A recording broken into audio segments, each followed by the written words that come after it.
Good morning, afternoon, or evening, wherever you're at, you guys. We're all across the country here. I'm seeing people from California to Tennessee to Alaska, Florida, Maryland, you name it.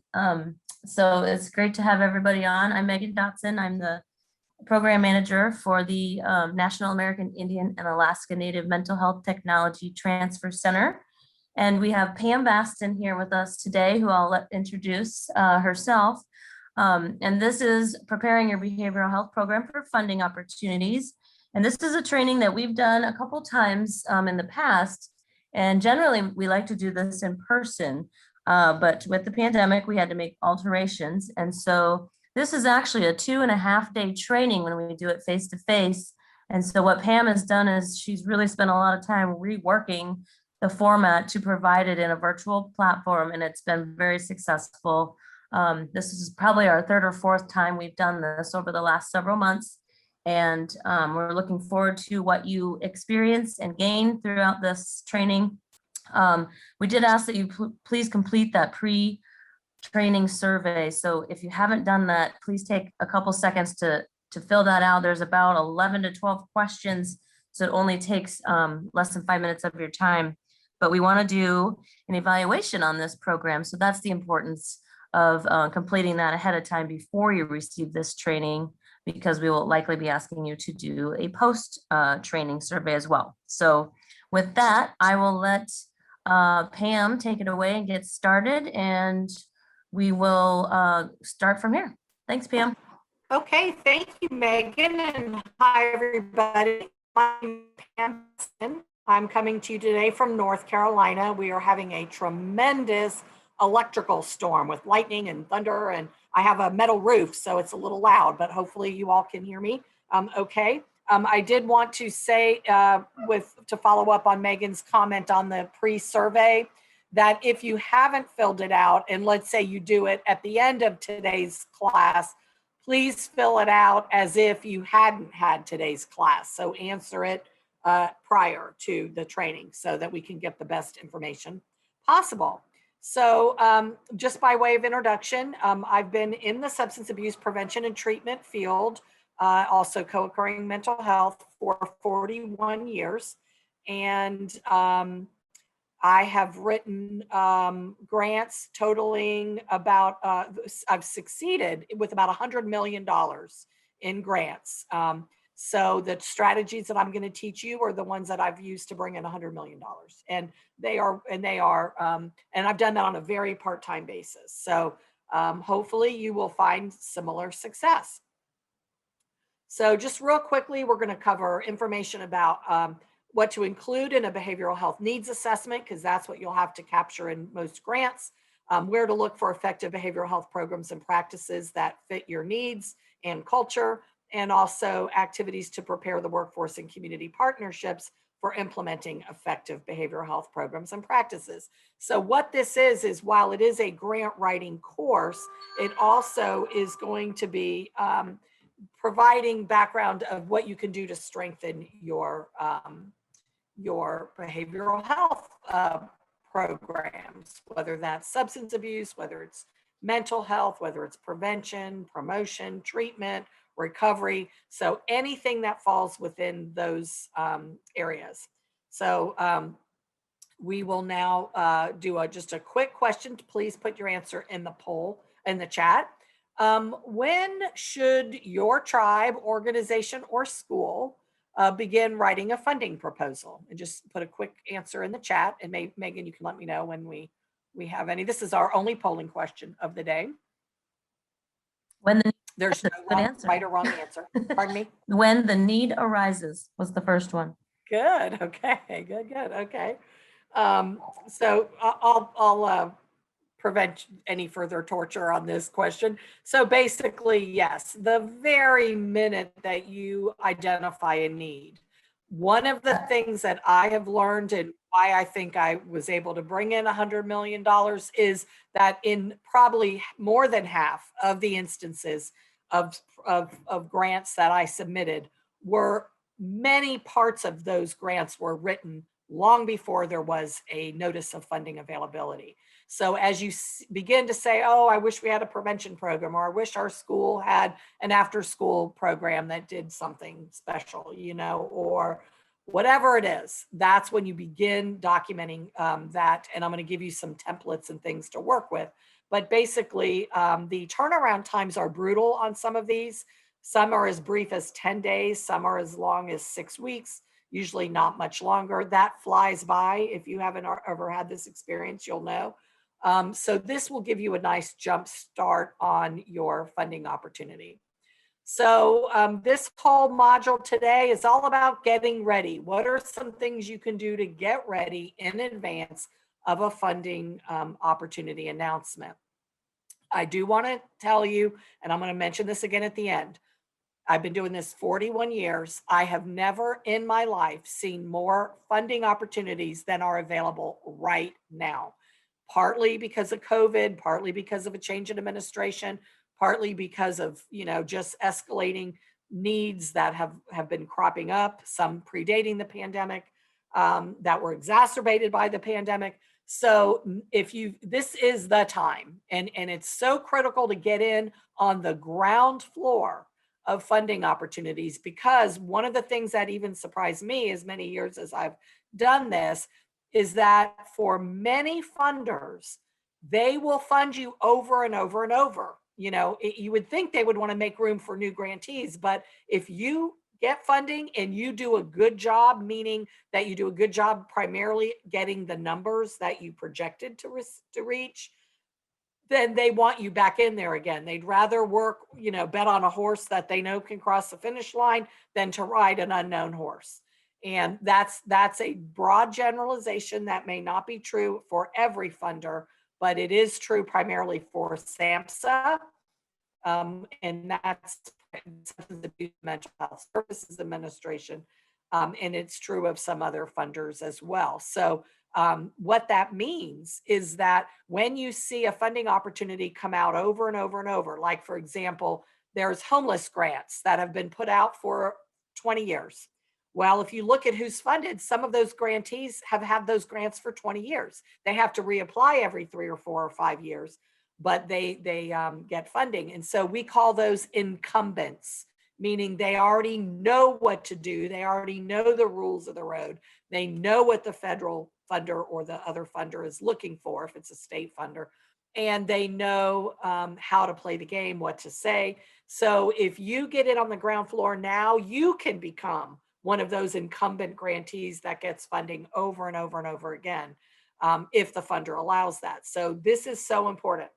There are 2 sources of funding I'm going to mention now that are not grants, but they happen to just hit the street a couple months ago. And that is every single state in the country got a doubling of what's called their Substance Abuse Prevention and Treatment Block Grant. Substance Abuse Prevention and Treatment Block Grant. They call it SABG. And that grant funds in every state in the country and the Red Lake Tribe. It funds what we call the core services for the publicly funded system of care. So if you had a drug problem in any state in the country or in the Red Lake Tribal Nation, and you went and you didn't have a fancy, let's say, insurance policy, and you needed to get publicly funded treatment or prevention or whatever you wanted to get, recovery support, that funding is available for the whole country. It got doubled in December. And right now, states are trying to figure out how in the heck are they going to spend that amount of money, because the doubling is only going to last for 1 or 2 years. So a lot of those states have not been given those funds to tribes in the past, but now they may be much more willing to fund tribes or tribal communities or schools in tribal communities, because they are desperate to get those funds spent. And then there's also a pot of money called SOAR, State Opioid Response. They got a doubling. Many states gave some of their funds back or had a hard time spending it, had to get extensions. Now they got a doubling. So just understand that there are 2 pots of money that are sitting right there right now in states where they may not have been friendly with tribes as much as they could in the past, and they might now be much more willing because they have a doubling of funds in both their block grant, their court system money, and also their state opioid response. So anyway, Pam, yeah, we have a question. yeah. One of the questions is, where do you go in order to locate what funding opportunities are open or available? Do you use certain sites? Can you list Okay, this in the chat? yes. And that we're going to be covering in the next module. But grants.gov, grants.gov is the best source for federal funding. And then I'm going to send you all a link after today about how you can find out about this massive amount of substance abuse prevention and treatment money that is now sitting at states where some don't even have a plan to spend it. And that might take a phone call. You would just call them and set up an appointment, and or maybe chat with them on the phone. But you have to have a good idea about what you want to fund, and it has to be substance abuse related. The SOAR money has to be opioid related. It might be able to also address meth, but it has to have opioid as well. So we'll talk a little bit more. So the first two sources that you had said were grants.gov, grants, grants. She's talking about the ones with the states. So ones with the states. Oh, SABG, Substance Abuse Block Grant. It's really Substance Abuse Prevention and Treatment Block Grant, but they call it SABG, Substance Abuse Block Grant. So you would call whoever heads up the publicly funded system in each state, because the only tribe that automatically gets these funds are Red Lake Nation. And you would say, I understand that your state, as every other state, has gotten a doubling of your SABG, Substance Abuse Block Grant money. They may have gotten a doubling of mental health money also. That would be worth asking. And say, and I also understand you got a doubling of your state opioid response, your SOAR funding. And we have a need in our tribal community or our school or program, organization, and we have some ideas ready to rock and roll. And we want to know, could we sit down with you, or do a Zoom call about how we might access those funds? The states were alerted right after the holidays, like the last couple of days in December, that they were available. But and I live part of the year in Florida, and they were just a couple weeks ago sitting down to figure out how to spend it all. So I'm sure many states are in the same position, that while they were notified, some of these dollars have to go through state legislatures. So it doesn't mean that just because they got notified, the money is already spent. There's a several month, sometimes maybe many month planning process. And I would not be above using shame in a nice way to say, our tribal communities have not had access to these funds ever, or we've had limited access. And to me, this seems like a grand opportunity to, have us come in with some programming that, that we can show you what we can do. And I cannot imagine a state that would not entertain that. And if not, shame on them. But I would hope that this would be a golden opportunity. And so what we'll be talking about over the 4 modules are things that would help strengthen what you're going to do and make you a very attractive candidate for funding. Any other questions there before we move into the course content? That was Those it. were just, thank you. Okay. So when a funder, and when almost every funder that would give a community or a tribe or a school funding, they're going to expect one of 3 things. They're either going to have some kind of problem or need that they want to solve. So we saw a lot of COVID money going out where they said, how can you help us get better, let's say, vaccines out to populations that might be hard to reach or might be vaccine hesitant? What strategies might be creative to get folks to come in for vaccines? Or there was money that went out for COVID. How can we do a better job with virtual services when we can't meet face-to-face because of COVID? So solving a problem or need is one type of funding. And then the other 2 most common are where you already have something going on, but you don't have enough of it. And you're asking for expansion. You're saying, I've got a great trauma program serving, I'm making this up, middle school students. We don't have enough capacity. We want to double it, or we want to move it into 3 new schools. So you're taking the same thing you're already doing and expanding it. Okay. And then the third category that you might have an opportunity in is called enhancement. So a real common and very popular enhancement is where maybe you're providing some kind of treatment, drug treatment, mental health treatment, but you want to add a peer or several, or you want to add case management. So you already have a model and you're not necessarily making it go further into new program areas, or you're not moving it into new counties or cities or tribes or schools, but you're adding components just to make it better, like adding case management, or peer recovery support, or transportation, or so you're enhancing what you already do by adding something different. So those 3 categories primarily is what all funding, public, private, whatever, would all fall into. Now, the good news about preparing in advance for funding is that almost every single funding opportunity follows this exact format. And did they get, Megan, a copy of the slide presentation? Yes, everybody got a Okay, copy of it. Yep.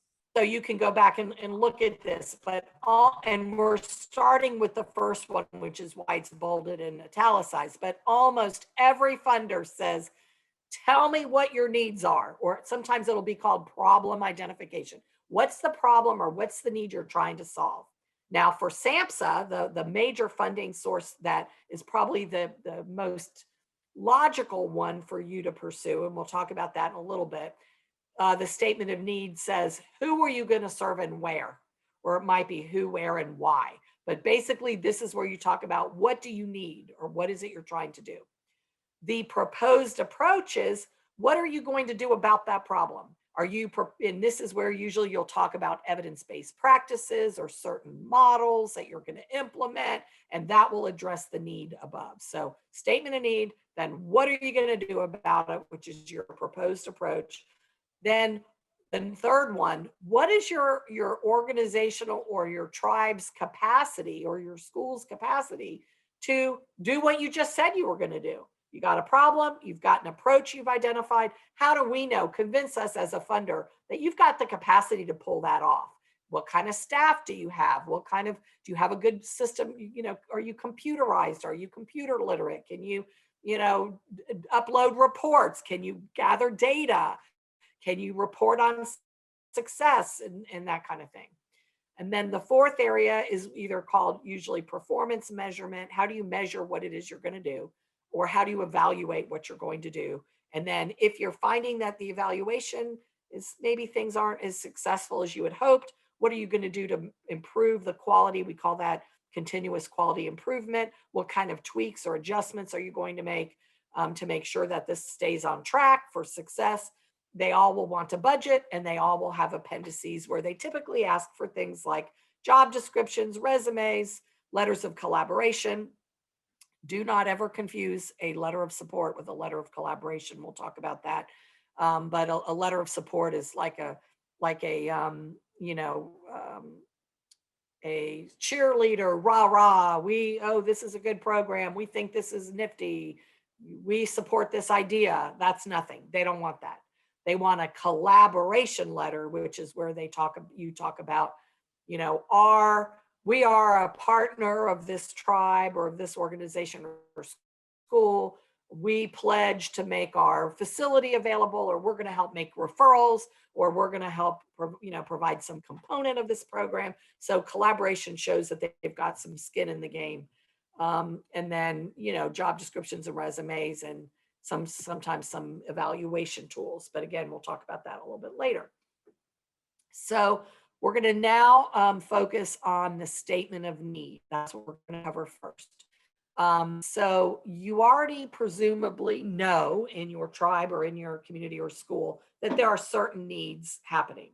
I'm going to tell you, for example, to use the school example, that we have been asked at the mental health TTC, the American Indian Alaska Native Mental Health TTC, we've been made aware that there are many schools, particularly out west, that totally shut down during the pandemic, and they have yet to start back. And many of them are not even in a hybrid mode, so they're totally shut down. And so we understand that when schools, which are a big safety net for a lot of kids from getting their meals, from getting some positive, consistent attention, from getting a place where they can get help from peers or help from schools, help advance their future, to have something to look forward to with employment and down the road. That missing that for a year or more has devastating consequences, especially for kids who may be living in very crowded living conditions. If they're in multi-generational family housing, where maybe, and sometimes those are ideal, sometimes they're not ideal, depending on how much physical space and privacy and all of that, and how stable the people are that are living in the home and all of that. So, right now, if you're a school, that you are going, whenever you go back face to face, or maybe you already are just starting that process, that there are lots of things that are going to go wrong, lots of problems. And so you can begin writing right now a statement of the need of what you can anticipate happening. And and that's aside from just the academic losses of a year and the kids that might get put back or held back, and what does that mean? But also just the mental health and trauma, the isolation, those kinds of things.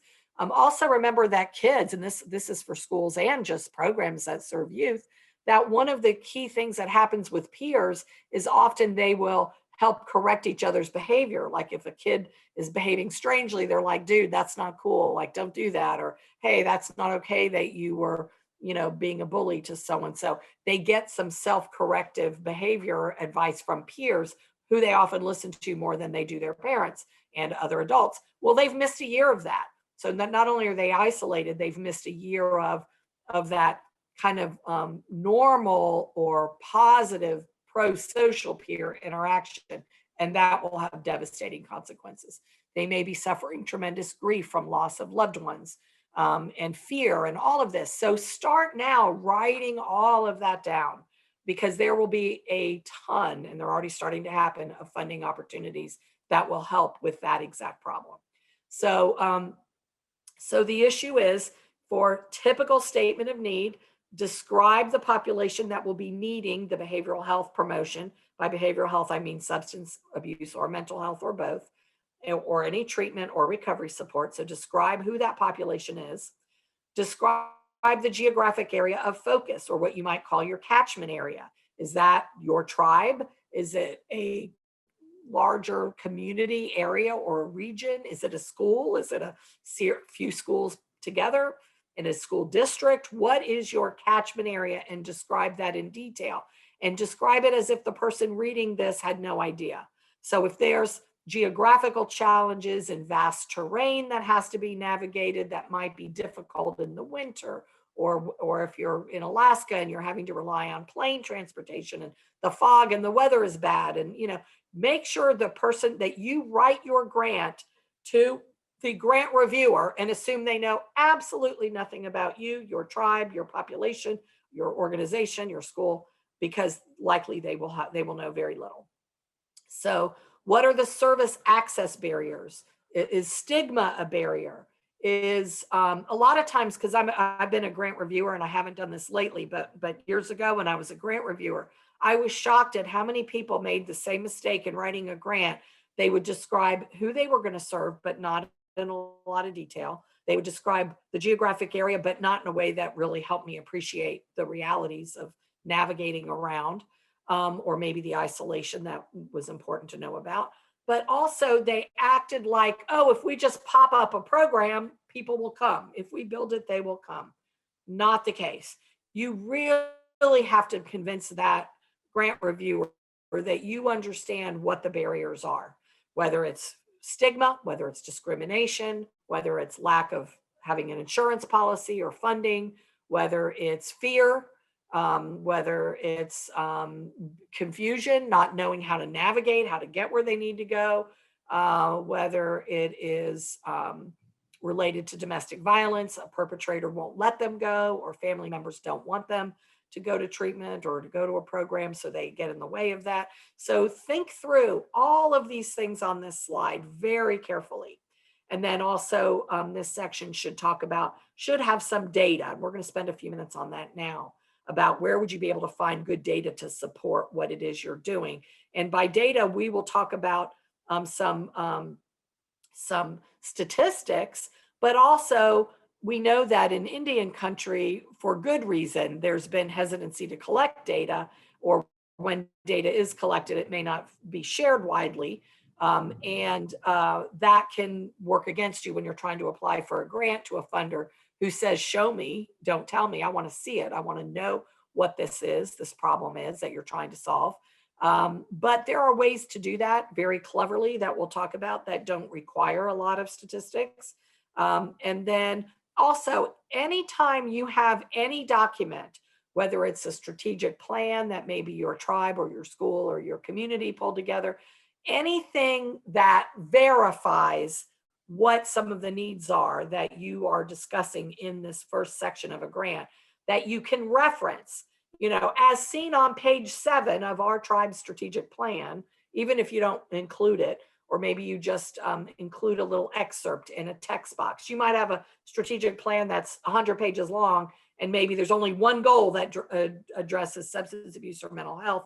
And I never tell a lie in a grant, but I may highlight certain things that I think are important, even if there's not a lot of it. So I might say one example of one example of evidence that supports our claim of having this drug problem or mental health problem or whatever the challenge is, can be found on page X of our school's strategic plan, or our county or our tribe. So if you have something like that, if not, don't worry about it. But if you do, it's always a good idea to consider referencing that. It gives the grant reviewer a sense that you're not chasing money, like, oh, there's money out, we have a drug problem, that this problem existed predating your claim or your job, your grant application. Okay, so now we're going to cover the who of the who and the where, and this comes under the very first section called a statement of the problem or statement of the need, or sometimes it'll be called a problem identification, but the very first section. So who is being most affected by the substance use and mental health issues? So is it, and by the way, and you probably know this already, everyone is affected differently. So let's take opioids, because we know that's a big issue. Opioids in pregnant women can cause the baby to become dependent on opioids immediately after birth. And it can become very uncomfortable for them to kind of wean off of the opioids that they got through their mother's umbilical cord. Now, there are ways to address that very safely and appropriately, and it's not a life sentence, and it doesn't doom the child to all kinds of problems or anything like that by itself. Other issues, environmental issues, can certainly affect that. But pregnant women have a very unique relationship to wanting to get help when they're pregnant. It's a great opportunity because you have a new life inside of you, and there's a motivation there that may not have existed before. On the other hand, it can be very shaming and blaming because there's no other individual on planet Earth that is typically more shamed about their substance use than somebody who's pregnant, a woman who's pregnant. So just me talking through those issues around a pregnant woman, and you would go much beyond that, but that is a unique population that has unique issues that you would want to discuss. Students or youth, whether they're middle school, high school, preschool, whatever age that the young person is, their age alone will dictate what their issues are, how you would reach them, how you would engage them, what it is that they're worried about. When they begin dabbling in drugs is usually 10 or 11, maybe some populations younger, so that they also can be more reckless. They don't have their brain isn't fully developed till they're 25 or so they make really bad decisions. And so they get themselves in trouble very easily. So that's a whole different set. Elders, completely different. You've got elders who have a lot of responsibility in tribal communities. They're looked up to, they're admired. That means they may hide their substance use. They may be very ashamed.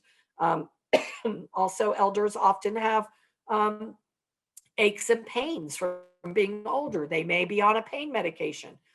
They may be encouraged to sell, as happens a lot. Dealers will show up in the parking lot of the clinics where the pain meds, they know, oh, the pain doctor comes every Wednesday. And so they're there in the parking lot. And sometimes they'll beat up and accost the elders and steal their medications. Sometimes they'll offer them a lot of money. That's hard to turn down.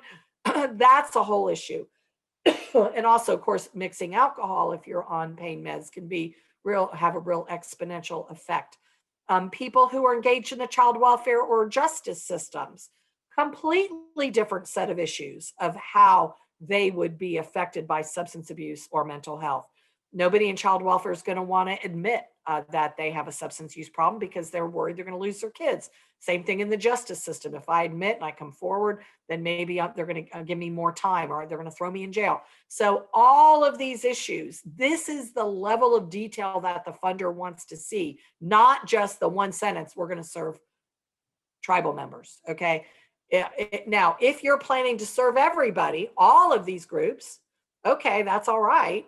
First of all, you would want to describe some of the nuances like I did. But secondly, just know that if you have that diverse of a population, you're going to have to probably have multiple evidence-based practices and programs, because you'd be hard pressed, although there are some, to find one that will fit all of these populations and their various concerns. You'll want to discuss age, gender, race, including biracial, and the whole issue around that, folks that have blended families where there's a threat to their Native American culture if they're in a blended family of folks who, other family members who are not Native, and their loss of language and their loss of culture, or their tie to their culture and how important that is. Two-spirited individuals, that's a whole other population. People who are homeless, people who are at risk for suicide. So you can see I'm purposely going into all this detail because that is exactly what is expected within the page constraints, obviously, of a funding proposal. And I'm only on page 1, only on that very first section of a grant.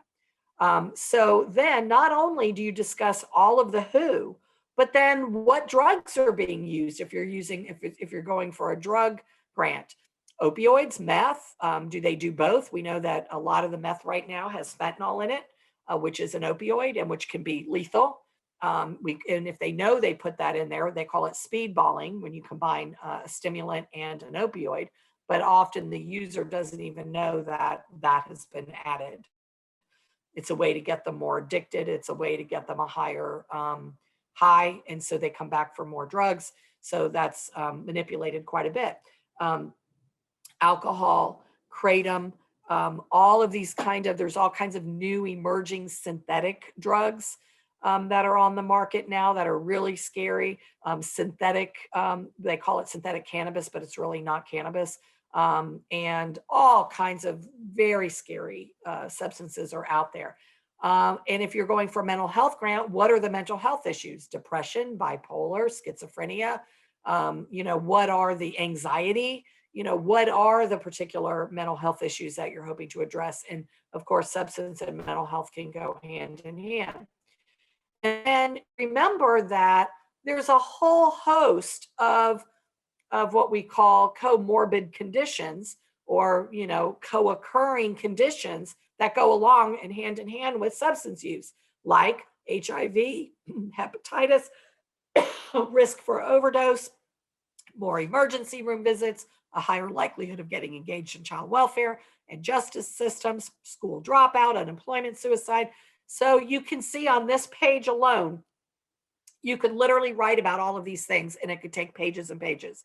And you may only have 1 or 2 pages to describe who you're going to serve and where.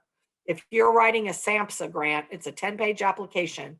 They tell you that they want you to use approximately 1 page for the very first section called Statement of the Need. I always go more like 1.5. And then I take that somewhere off some other section, because I know as a grant reviewer from many years ago that the grant reviewers often, human nature, they will make their decision about whether to fund you very early. And it could be literally within the first page or two. And so if you don't come out of the gate really strong and on point and answering everything they've asked you and doing it in a way that's very clear and very compelling, they're already kind of making out the grocery list in their head and they're on to another subject matter. So that's human nature. Excuse me. So I always rather take a little more, if you're allowed, again, as SAMHSA says, approximately 1 page, as long as you don't go over 10 pages in the total application. How you adjust those page limits in between is up to you. So some funders will give you a clear deadline, no more than 1 page or no more than so many characters. And then you have to stick with that they give you. I'm going to give you an example here of how you can fit a lot of information in a very short space. And this is a grant that I wrote a while ago. So maybe it was 2 years ago. Our tribe has worked hard on suicide prevention and has had tremendous reductions. In 2018, our tribal data reflect we had 582 attempts and 11 completions. And in 2019, the number went down to 467 attempts and 7 completions. Okay, so let's stop there. So first of all, I'm only using tribal data that the tribe collected and gave me to use. It does show right out of the gate, hey, we had a problem. We're working on it and it was going in the right direction. Boom, COVID hit. Now we've had 208 attempts through mid-May, and that was last year, by the way, and 4 suicide completions, and 1 adult at the time that I wrote this was still on a ventilator with a yet unknown outcome. A fourth of these individuals also had recent exposure to violence, and 57% or 119 are men. So we know what part are women, and half of the adults are between 30 to 39. And so we took all of that information and we took the grant requirements that gave us some age limits, and we decided that our population of focus were adults age 25 and older. And we expect that because this group had lots of violence, that about 25% will also, of the group that we hope to serve, will also have recent or current exposure to violence. So you can see a lot was accomplished in a matter of 3 or 4 sentences. There's a lot of important messages there. That wording was very intentional. And it lets them know that you've got your finger on the pulse of exactly what's going down in this case, in this tribe. So here's a school example. Our population of focus includes 600 students, 60% are female, 40% are male, 98% are American Indian, from the XYZ High School in small town Arizona. Less than half of our school students live with a biological parent. Most have alternative family arrangements, including foster families and other relatives. Nearly 100% of our students qualify for free and reduced lunch, and most demonstrate significant food insecurity. Currently, more than half of our male students drop out before graduation to help support their families. In a February 2020 focus group conducted with our American Indian students, 85% reported feeling lost without connections to their tribal culture. Again, jam-packed paragraph there. And you have to appreciate, as a person who reviewed grants, I'm used to seeing we will serve this many males, females, or it's this percent male, this percent female, we're going to serve youth. So you can see how much richer this can be.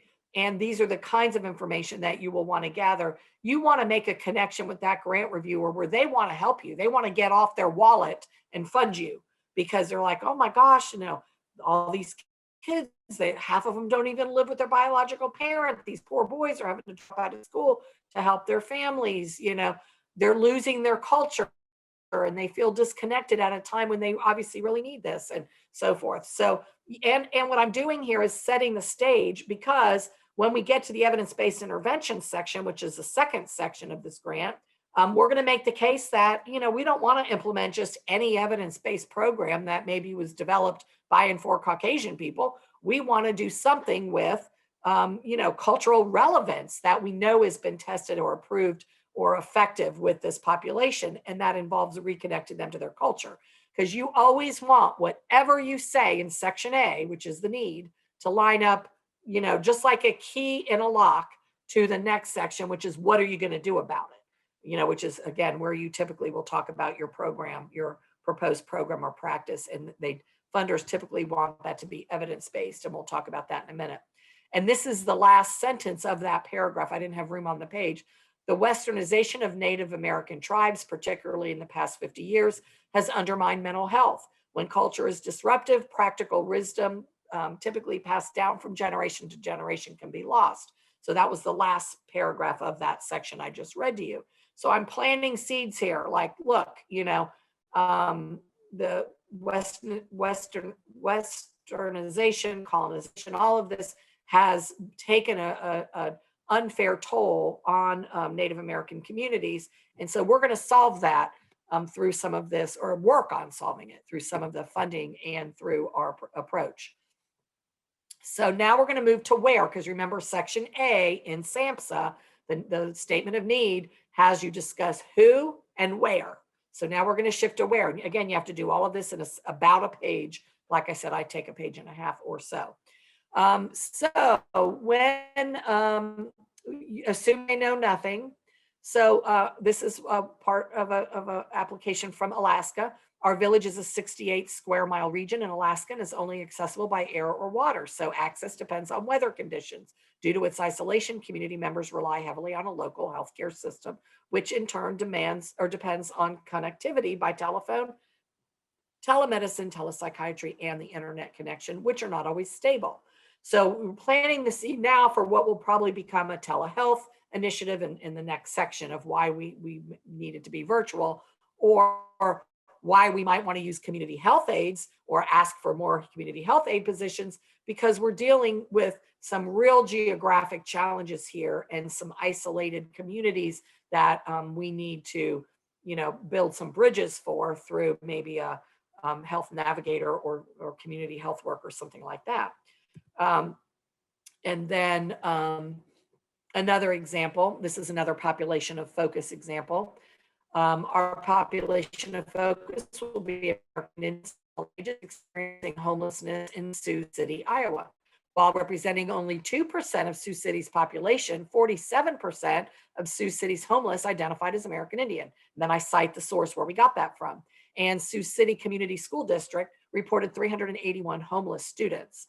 So I'm kind of working with the population of focus and the geographic area and pointing out some real disproportionality here in a small percentage of the population, but highly overrepresented by American Indians in the homeless community. And so, this would be making the case, for example, for some mental health and homeless programming. So these are just partial statements. Yes. Just excuse me for a second. I have two questions on the chat. Is it necessary to provide literature reviews for the last slide? And then the other question is the westernization, if Native American tribes sentence seems to be a statement independent of source citation. Is that okay? So the citation should be in the notes pages of the slides. And yes, you are absolutely right. You will want to cite that. And we do have some citations at the end of the of this module as well. But yes, how I do it is usually in parentheses with the citation, and or I'll put it at the end of that section. And then because what happens now with SAMHSA is they used to have a section called citations, and it came right at the very end of your 10-page narrative. Well, now they've changed it, and it gets uploaded as a secondary document. And so that is where you'll do that. But and some people put it in the header or footer. They'll put that actual citation. So yes, absolutely. If it is a statement that requires some kind of evidence, like, and you're right on that one. And I think I don't know how to switch to my notes pages without losing this, but yes, we could have had a citation right there at the end of that. Okay, so since though I would think that would be like no duh, but who knows? You know what I mean? Like that should be so common knowledge that you wouldn't think you would have to. But yes, it would be a good idea if you have a source to put that there. Okay, so when we convert the PowerPoint to PDF, there are no notes included. So these guys Need the I'm notes. going to make a note to get you the citation, because I'm still getting you the the link to who you would speak with about the SABG and SOAR funding. Okay. So, Just know that they don't have all right. So the the notes. citation. I didn't know that. Okay, sorry about that. Okay. I didn't either. I just asked. SABG and, yeah, no, whoever brought that up, thank you. And I learned something new today about that too. So I'll make sure we always keep them on the slides. SABG, and what was the other? Oh, SOAR. And then we're going to do the citation for the westernization. And yeah, I usually put them in parentheses because I'm not aware of on that separate upload you have to do the citation page. I've never done an upload myself. I'll help people usually write them and then they do the upload. But I've had people tell me that they've had a hard time getting that, finding out where that is or where to do it. So if you have it in the little parentheses after, then that takes care of that. But there's, and you don't get points on that for SAMHSA, but it's just, it falls into the good idea category. Okay, any other questions before we go on? Any other That was chat it. questions? Thank you. Okay, and keep stopping me as we go. I think it's better to just address it as these come up. Okay, so why is the statement of need important? So it presents both facts and stories to support the needs for a project or a program. It's an opportunity to demonstrate that you understand the needs of your tribe, community, or school. That's why when you're so brief in a grant and you just say we're going to serve 100 youth, and you tell me nothing about those youth, I wondered, how much do you really know about your youth? You may know a ton, but you haven't convinced me. So that's why these things are so critical. It is supported by the most recent evidence. They want 5 years. Preferably your citations should fall within the last 5 years. If it's something around data, like the number of suicides or the number of opioid overdoses or something like that, we want to know that you have the most recent available data that you're using. And if the data are old, but it is the most, they are the most recent, tell the reviewer that. So say, you know, so-and-so and so-and-so survey 2014, and then put dash the most recent survey available. So that don't let the grant reviewer think, oh my gosh, they use some broke down 8-year-old survey.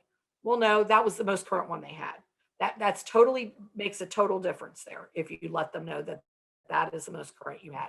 Pam, Now, what if I'm sorry, there's another. Oh, go ahead. I hate interrupting you. It's No, please don't worry. Linda wants to know if she's put footnotes on the page where a site is needed in 10 or 11 point. Do you think that's okay? Yes, if the funder allows that, which I've never known one that didn't. So you're putting it in the header or the footer. And I don't think that the font size matters in a header or footer, because they're only counting your 10 page, in the case of SAMHSA, your 10 pages. It would probably not hurt for you to ask that of your funder, but I've seen that tons of times and I've never seen that become an issue. But when in doubt, ask the funder. And what's nice about putting it in the header or footer is it doesn't use up critical space, real estate, as we like to say, of your grant itself. And then sometimes if I've done things like I'll make a note and say, all data in this section came from the CDC, or came from the so-and-so survey, so that I don't have to cite it each and every time. There's many ways to do that. The only difference is, and I don't write these kind of grants, but if you were to write a true research grant, which is like the National Institutes of Health, NIH grants, the level of rigor that they expect is completely different. And as many grants as I've written, I've never written an NIH grant, so I'm not going to advise you on how to do it if you're doing a true research grant. But somebody you'll be working with will probably know how to do that, because that's a special kind of expertise. Okay, so also, now going back to the example of the colonization reference or the westernization reference, that reference may be 20 years old, 30 years old, because that's a fact, something, even though our history books don't always, they're incorrect, so they don't always describe that. But that's a fact that has been long established for many, many years. So they wouldn't expect that if you reference that it shows 2021 or 2019, unless it happened to have been studied or something then, and you're referencing a particular study. But that's just that's a case where it wouldn't matter how old the reference was, because it's not data that's showing the extent of a problem that may have changed in recent years. So hopefully you understand that distinction. Okay, so also your need a statement might describe why now? What's the urgency? Are we on some tipping point that's going to happen if we don't do something? If there's any urgency that would need to be explained. Like, for example, we know that in some areas, the opioid problem has inundated the child welfare system, where they don't even have any more foster homes, and sometimes kinship care doesn't always work. So if they have a problem too. So if there's urgency or there's something going on, then mention that. And then here, this is really important. And I had to learn this the hard way. And this was, many years of learning on my part, that there's a fine line between stating the urgency of a problem and defining the population of focus in the grimmest terms, and at the same time being able to recognize the strengths that population has historically had and can continue to call upon.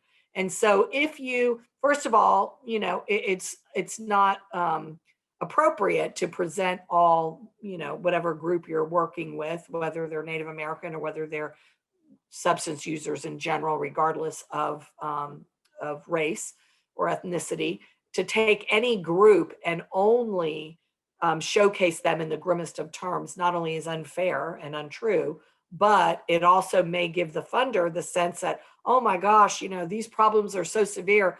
It's just, it's like a drop in the bucket. There's not, my money isn't going to help all that, so it may make them afraid that they're going to dump money down a hole that won't ever resolve anything. And so, what we try to do in these grants is we don't sugarcoat. If it's real, say it. Say it. Lives are being lost because of our substance abuse and mental health issues all over the country. So we don't want to sugarcoat that.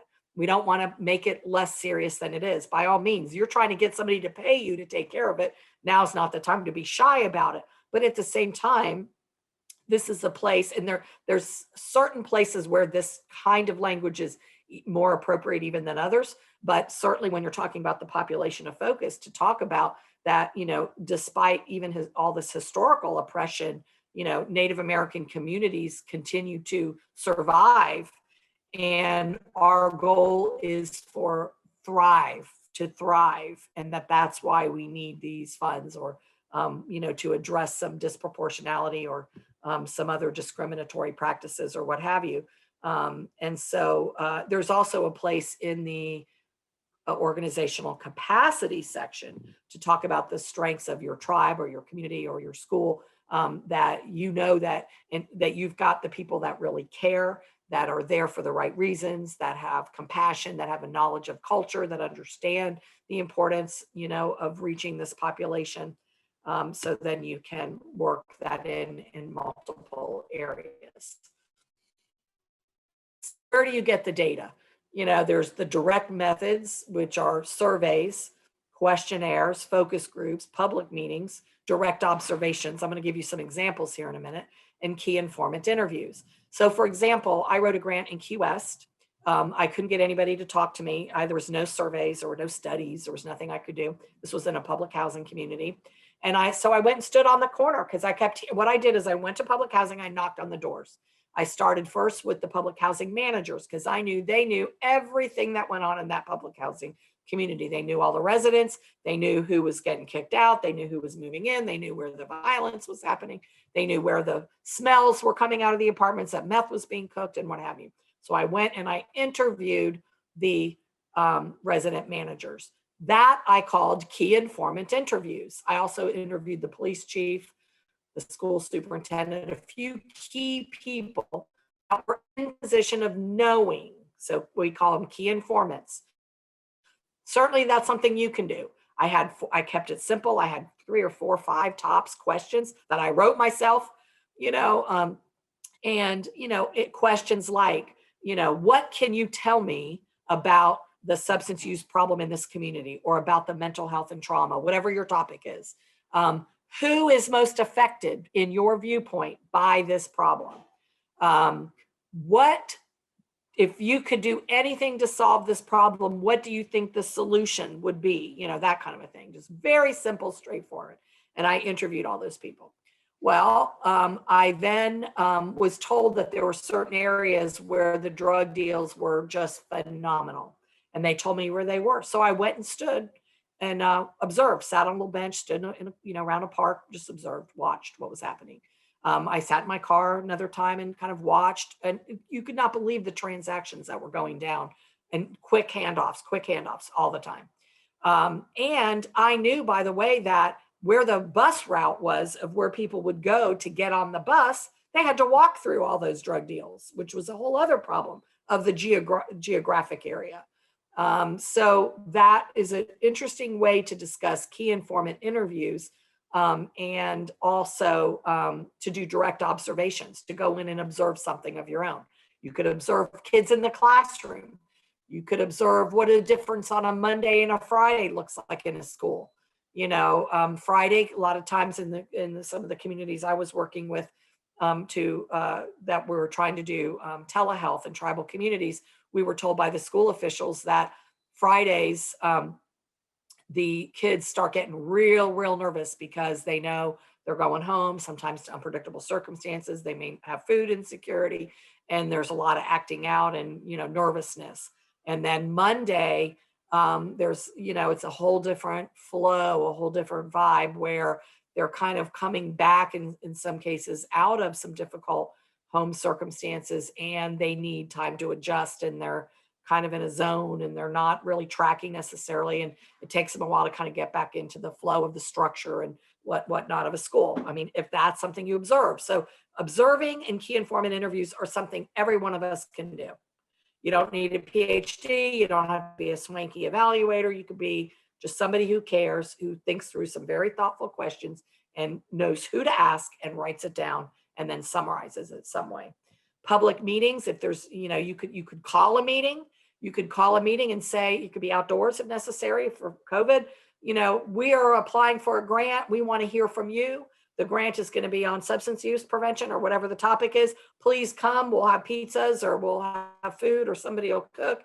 And that can be a huge opportunity to collect data through what people say at a public meeting. So surveys, questionnaire, focus groups. One of the things I tell folks, if you're going to apply for a treatment grant, you can go to your nearest treatment program, or maybe one you run or that you know about that will let you come in, that you give them plenty of notice, and you say, I would like, the next time you have a group counseling session with lots of clients coming in, could I come in with proper consent forms and so forth, and ask a few key questions of these clients so that I can get participant or consumer feedback or consumer input into our grant. And so, or if they don't want you to do it because of confidentiality, you can write out the questions, you can give it to the counselor, and you can say, could you please ask these questions and record the responses, and then we'll delete the recording, or could you write down the answers, or fill them, have everybody fill out this 5-item questionnaire and pass them in anonymously. There are lots of ways that you can, through focus groups, really drill down and get some good feedback about how you might approach this problem. Because then when you get to that section of the grant, you can say, you can start the whole section on your proposed approach with this: our proposed approach was informed by, the school superintendents or members of our tribal community or community leaders or kids or parents or caregivers, whatever it is that you want to include. So very, very important that you know that just because you don't have fancy surveys, if you don't, or good research studies is no reason to not take a stab at getting funding, because use what you have. Waiting lists. So, maybe there's a waiting list for service. Maybe it takes weeks to get in for something. Those are, you wouldn't say who's on the waiting list, but you might say we have on any given day 27 people, or at the end of last month we had 42 people on the waiting list. You might even describe their gender, their race, ethnicity, whatever, if you know that. But letting them know that this is that should meant a waiting list. Now, if you are running a program right now, and even if it's a school, and you are not asking, we call this perception of care or perception of services survey. If you are not asking whoever it is that you are serving 2 simple questions, what happened through your services, or from whatever you got from our school program or our community program or our tribal program, what about that was the most helpful to you? And what, if we could have provided one other thing that would have made a difference in your care, what would that have been? Food, transportation, a peer mentor, whatever. And if you can ask those 2 questions starting now, if you're not already doing this, then when it comes time for you to write a grant, you will have data that you can summarize. And the bonus is that when you tell the grant reviewer that your perception of care or perception of services survey reflected the following information or the following data, you've done 2 things. You've provided current data, and you've let the grant reviewer know you care, that you care enough that you simply asked, what can we do better? And what was the most helpful to you? Because, those are, and then you might throw a couple other in there, but those are really, really important. Anytime a client quote is absolutely critical. Sometimes there are quotes that a client or a caregiver or a family member might make, either for the need or for something you've done well as an organization that you might want to put in that section of the grant. And sometimes quotes are so memorable, or so they just grab you in the heart or the gut, action. And that's what it will do to the grant reviewer. So carefully pick if and when you use them, and you don't want to flood the grants with them, but a couple well-placed quotes, they would usually be anonymous, or you would say, from a client during the month of June of 2020, or you would put maybe some kind of date that the quote was given, but you don't have to put their name, particularly they may not want you to, or maybe they ask you to, but you've got to have written permission to do that, but you can certainly do it anonymously with their permission. And that can be a very, very powerful and something that can help in the points. Okay.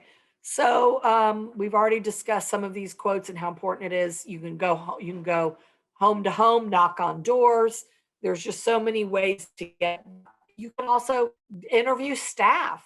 Staff are the ones that often are on the front lines. They have opinions that are worthy of including in a grant. We often forget them to say, what do you think is needed, or why do you think we need to apply for this funding, and how would this be a game changer? And ask them.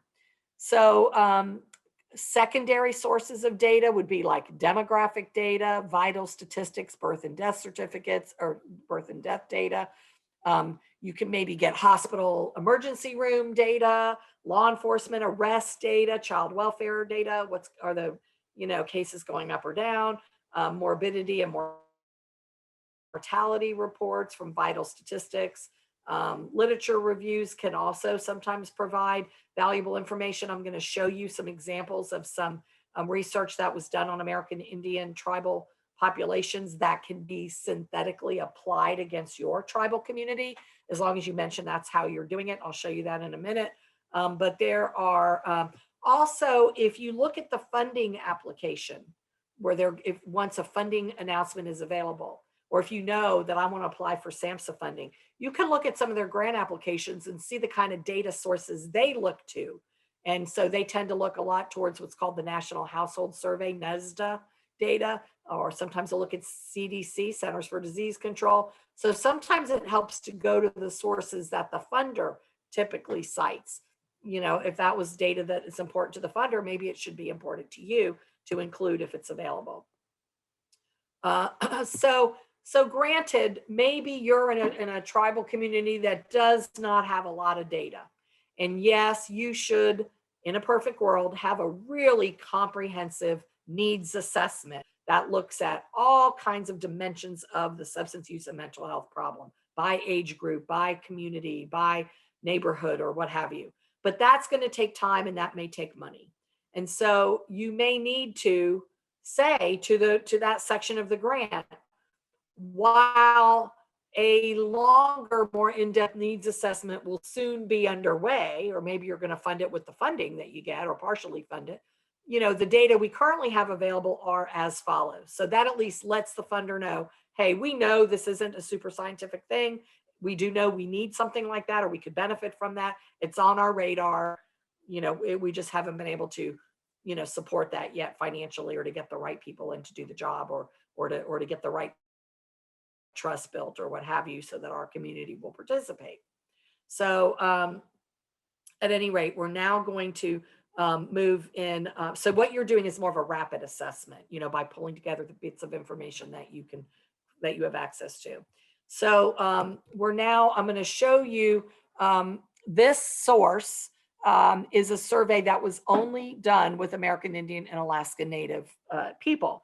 And they did, I think it was 12 to 17, and then they did another study 18 and up. So everybody is kind of lumped 18 and up, and that a lot of differences between 18, 70-year-old. But either way, it is data that at least it isn't specific to a particular tribe, but it is very specific only to American Indian Alaska Natives.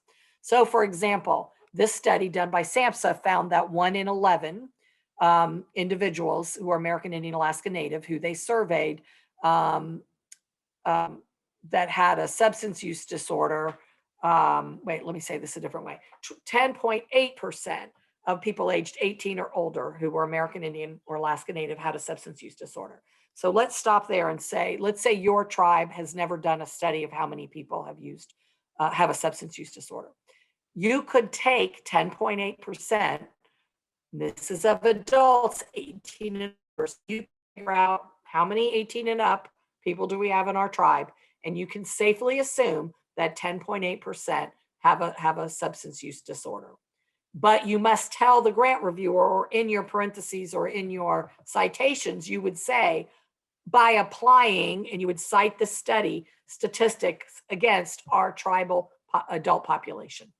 So we call this a synthetic estimate, and there's probably other ways to describe that approach. And 5.3% had of that group, that subset of substance users, also had a co-occurring mental health problem. If you looked at just mental illness, 22.1%, 18 and up, had a mental illness. That's quite large. So mostly that's trauma, largely probably historical trauma plus. So that's how you would take these data. So there should be no reason for you not to be able to include data in a needs assessment, even if you don't have fancy studies of your own. And you can go to those sources on the slide and find all kinds of other data. Also, your tribal epidemiology centers, if you don't have a good working relationship with them, you might want to reach out and see what kind of data they have access to. I do understand, in talking to many tribes, that these centers, some are better than others, some have more helpful information, have relationships with tribes, some have less developed relationships. So it depends on where you are, in the country, in which tribal epidemiology center you connect to by your region, what your experience might be. This is a phenomenal, one of the best strategic plans I've ever seen. And this is done by CRIB, and you can look this up. It's publicly available on the internet. But what I did is just gave you one excerpt that shows that 52% of opioid misuse among American Indian Alaska Natives occurred between the ages of 20 to 40 years old. And they talked about the opioid. So you can see how they took an excerpt from a strategic plan and then used that in a grant. So that was what I was talking about earlier that you might want to consider doing. So we're going to close out this section and move quickly to the last two sections, but I'm just going to show you very quickly, and I'm not going to spend a lot of time on them because you have them in your materials and you might want to read them multiple times. But to just give you some examples of a stronger statement of need and then a less strong, weaker statement of need.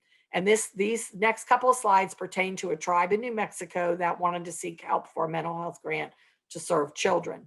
So here's the weak example. In a national survey of substance exposure to adverse childhood experiences, 11% of American Indian children were found to have experienced 3 or more ACEs. Childhood experiences, both positive and negative, have a tremendous impact on future violence, victimization, and perpetration, and lifelong health and opportunity, CDC 2011. As such, early experiences are an important public health issue for our tribal community. Okay, first of all, even though I said that you can apply national data, as long as it's specific to American Indians, to your tribal population, they really didn't do that here. They could have said, for our tribe, 11% of children is 2,087 kids. In other words, they could have taken it to that next step. And then the data from 2011 is very old, and there's much more current data about ACEs available in CDC as recently as a couple weeks ago. So those were a couple examples where it was just too generic, if you will. Now here's a stronger example where they administered an actual survey specific to Native Americans from 7 communities and yada, yada, yada. And then they went into the percentages of what they found. And you can read all this at your convenience because I don't want to go over time here, but I just want to point out, you can see the level of detail where we work in some of the cumulative burdens of generational trauma, but also are very specific about focus groups where we gathered this information and surveys that we've, that we've conducted. So you can see the weaker example was vague, the stronger example was more specific. They use national stats only and use state or community level stats for the stronger, and so forth and so on. So, and then there are several other things that you could include in this section talking about as you talk about kids, the different age groups, their linguistic needs, their cultural needs, gender differences, anything else, and any tribal strengths that can be built upon. It's very important to use charts and tables and graphs. Those are things I would start developing now or collecting now, because they say a picture is worth 1,000 words, and that's important because you will not have 1,000 words. You'll have very limited space to make your case. And so whether it shows trends, things going up or coming down, depending on what direction you want to go in, and whether you use text quotes, text boxes, things like that. This was a graph that was not, although we do have some tribal members living in these 2 areas that you see in red that are primarily from the Seminole tribe. This was not a tribe specific grant, but I'm just showing you that we could take a slice of a community and then using colorization, color in the 2. These are 2 hotspots that had, I think this was pregnancy data that were off the charts in those 2 little neighborhoods. So those were the areas that we focus on, and we show the funder, we're going to zoom in there. So, the yellow areas are kind of concerning, but the green, they're doing okay. The red, they're on fire. And so we prioritize the red areas. This is a very cool, if you're not getting OD map data, overdose map data, you might want to look at that. You can get, and I gave you the website here.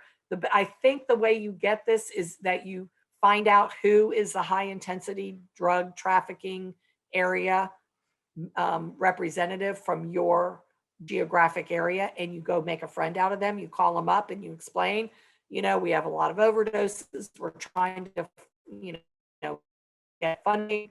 We need to know whether you've got these data mapped out. How can we get an OD map? And the different colors will tell whether they're fatal or not, or whether they're had meth or stimulants in them, or just opioids, and so forth and so on. This, by the way, is a 2-by-4 mile area that you see there. And that's how many overdoses there were in a 2-by-4 mile area. Very compelling to see something like that. Keep it simple. Your tribe or community or school may have a lot of things to address. Don't go down too many rabbit holes. Maybe you mentioned that we have a lot of things, but for purposes of this funding, we're going to focus on X. Just try to keep it as focused as possible. Connect to the heart, use data and comparable statistics, highlight any hurdles, and highlight any cultural strengths that you want to build on. Remember, there's a ripple effect. So whatever you discuss in the needs section is going to need to connect to all the other typical sections of a grant. And so, for example, even your job descriptions, if you're proposing something to happen in a Native community, the job descriptions should have in them that you are looking for, Native staff, or at minimum individuals that have worked effectively and that have cultural competence with Native community members or something like that. So making sure that you have real consistency through and through. I'm going to stop there for any questions. Any so far, Megan? You're good to go for now. Okay. And feel free to interrupt at any time. Oh, wait, we just got one, as you said. Okay. So, what do you mean by finding someone who has knowledge of OD stats? Would that be a state public health person, a SAMHSA contact? How do we go about finding a regional? Okay. So first thing I would do is I would contact my tribal epidemiology center if I'm a tribe. And I would say, do you have overdose stats? I would also then go to that website that I provided the OD map on, and I would find out who your regional HIDA, high intensity drug trafficking area person is, and find out if they have an OD map for your area. And maybe they don't have one for your tribal community, but they might have one the next town over or something. And you can say, while we don't have a map, that we're working on being able to document our mapping, this is what the next town looks like, and our numbers are as strong or worse, so maybe you go to the next closest area.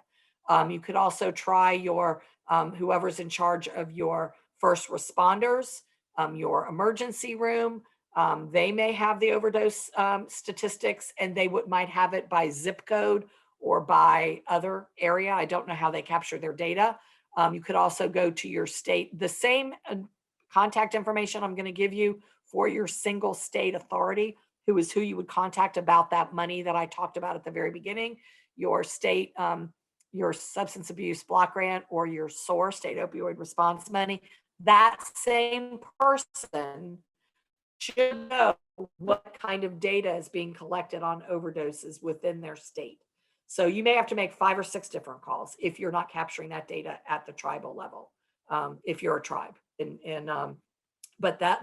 you can always create your own maps. That's not, it's a free country. You can create a map of the boundary of your tribal community, or if you're not a tribe, of your county or region or whatever. And then you can just place the dots yourself, whether they're fatal or not, or, because you may not get the level of data as to what the drug was that OD'd them or what was in the mix, but you can know whether the ODs were fatal or not. So it may take, some will take more work than others. Okay, so now that when you have a good idea, a good handle, or a good finger on your pulse of what's happening in the in your tribal community or your region or your area, now you say, okay, what is the proposed approach? What do I need to plug in? What do I need to put in that is going to address those exact issues and that is culturally relevant? So that's when you begin looking at evidence-based practices. Now, I spent 7 years as a consultant on the National Registry for Effective Programs and Practices. And I did review the most number of evidence-based practices, I think, of anyone in the country from an implementation lens. There were others who looked at it from a data evaluation rigor lens. That was not me. I looked from an implementation lens, and I reviewed 83 programs. And I'm here to tell you that the majority of them were not developed by or for Native people. And the data as to effectiveness with Native populations in most of those programs were scant at best. Fortunately, there are an increasing number of practices that are proven effective that are being developed by and for Native people. But also I'm developing a real vast appreciation in my work through the Tribal Opioid Response Initiative, that to understand that some of the practices that Native people have been implementing for thousands of years, and much of that with oral history, maybe not written in an evidence-based manual somewhere, are effective. And so we're trying hard to get funders to accept those practices, even if they're not, in some manual on some bookcase in some federal government building, that if they're effective with the population of focus being American Indian, Alaska Native people, that should be enough. And so I'll give you a couple sources here if you're not already familiar with where you might get them. There's also this concept too I'd seen of integrating some of the American Indian, Alaska Native traditional practices or weave together to address the needs you've identified. But the most important things that people leave out is why. Why did you pick that program over another program? And did you propose any modifications for it? And if so, why did you propose to modify something? So sometimes implementers will implement an evidence-based program that involves incentives, but instead of giving whatever incentives the developer recommended, they might do incentives that are more important to Native culture.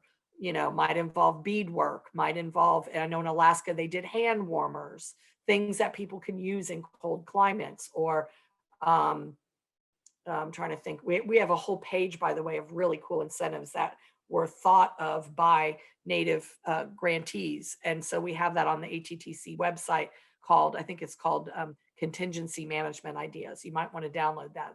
It's a very cool document. And so you would say this is why we did that.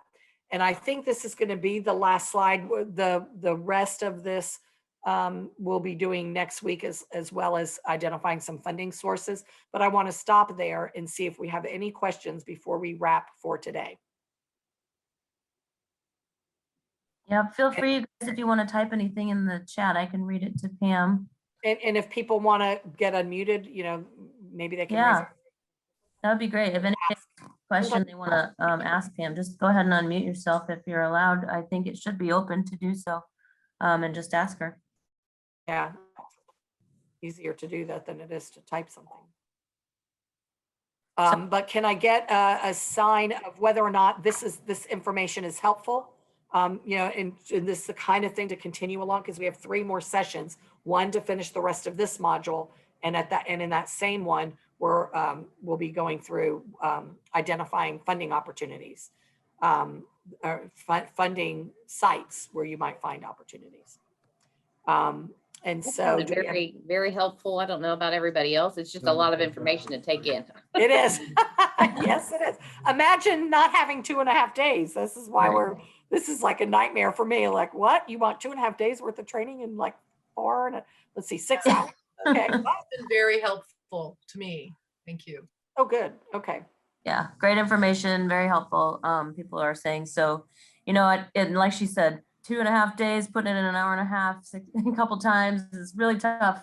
But like I said, she's reworked it so much. So go ahead and ask a question if you'd like. Thank you. This is Linda Santee, and yes, I concur. I have found this very helpful. I also am struggling with trying to take down some of the sites. I tried earlier today to print out this 80-page document, and I couldn't. My printer wouldn't do it. So, and I haven't seen things in the chat, which is sometimes easier to copy and paste. Oh, and you know what? That is a great idea. So there's been all. I'm going to do that right now. There's been different resource books. There you go. There's like that regional expert on stats thing. There was the tribal epidemiology centers. Well, there was I think a website. So Linda, I think Haida. I think this should Right. all be in the email that I sent with the handout. I can't go through. But you know what the problem document. is? Say that again, you guys. Yeah, and you know what? It's really hard to hand type lengthy. Do you think that we could, for the next week, could we, or wait, I know. Could we send what if I pulled all of these together in one document as hot links? She Wait a said- minute. Could they, I'm trying to think, when you get something in PDF, can you hot link it? Because I kept them all as hot links. But I don't know how to do it. I hear you and yeah. All right. I'm going to take it upon myself to figure out a way to get you all of that. Because you're right, that's why, it's, I never quite get there when I have to do http and they go on forever. And so it just makes it really hard and cumbersome. So I will thank you for that feedback, and I will put all of that together in one document and find a way to get it to you. If not before our next session, during our next session, I'll make sure everybody has it. Yeah, I know, Pam, Will that work? if you put things in a document, I know there's someone on our staff that works in this area where they can hot link things. So we could I ask, think you hover your cursor over all of the wwws and you right click and it takes you there. But let's try to make it as easy as possible, because it's just so much information to begin with. Anything we can do to make it more digestible, I think, is going to be helpful. yeah, okay. All right. Thank you for that. Anybody else have any questions in the respective time? I just want to make sure we end on time and get your questions answered. So it looks like, I think we're good to go. Okay. So we'll get you anything in addition to what I have already sent you. And we'll plan on next Tuesday, same time, same place. And just so you know, this is recorded and we usually throw them up on our website on the YouTube page a couple days after. I know we lost the connection for about 2 to 3 minutes, but most of the content was recorded. So that's what happens with technology and storms and everything else. So it should be available in the next day or two. So as far as anything else, Pam, I think that was great. It's a ton of information, as always, that's very beneficial. So until next time, unless you have anything to And you will get one more handout. Yeah, they'll get one handout next week. That is all the funding opportunities. I'm pulling them together now. And Okay. then, and I'll also put the links here and I would like to get you the link for the SOAR. It's on the ATTC website, but the one for the block grant money and the SOAR money too. So I don't know if maybe we there's could a way to just get throw that. them in that document with all the funding Okay, opportunities. okay. Yep. All right. Will Work? do. Okay, Okay. well, we'll get everything to you guys, and thanks for sticking with us and Thank registering you, everybody. the survey. So until next time, have a great rest of your week. Thank you, Pam, and everybody who followed through and joined us today. Appreciate it. Bye, everybody. Take care. of Bye, thank yourselves. you. Bye. Bye. Bye, y'all.